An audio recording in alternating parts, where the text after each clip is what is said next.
I'm single, y'all, and I have been for like, I don't know, 3 months. And I go in Walmart today just to pick up a few groceries, and I see this cute little old lady.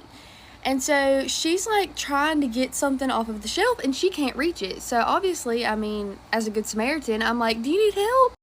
And she was like, yes, that would help me so much. So I grabbed it or whatever. And she's like, thank you so much. And she's like, you are just the cutest little thing. Do you have a boyfriend? And I was like, no, ma'am. And she like freaked out. She's like, wait, you really don't? And I was like, no, ma'am. Like, I really don't. And she was like, oh my goodness, what is your name, sweetheart? And I was like, my name's Anna Kate. And she was like, well, I have a grandson. How old are you?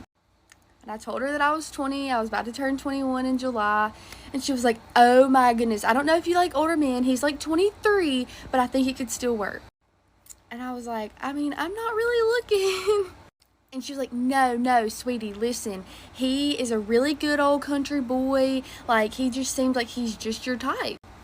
I'm kind of confused at this point because I'm like, you've known me for like 2 seconds, but okay. And ironically, her phone starts ringing and it's her grandson.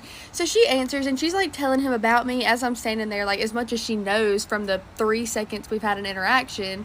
And I'm just standing there like, well, they hang up the phone and she's like, now I will tell you, he can be a little wild, but that's any country boy. And I'm like, what are we talking about here, ma'am? Well, she just kind of kept on talking. Things were a little sketch. And then she was like, well, sweetie, I won't keep you much longer. And she said, but if you want to see a picture, I don't have one on my phone, but you can go look on Facebook. And she told me his name. And she asked for my phone and typed it in on my phone on Facebook. His profile picture was his mugshot. Don't think I'll be going to Granny to hook me up with anyone.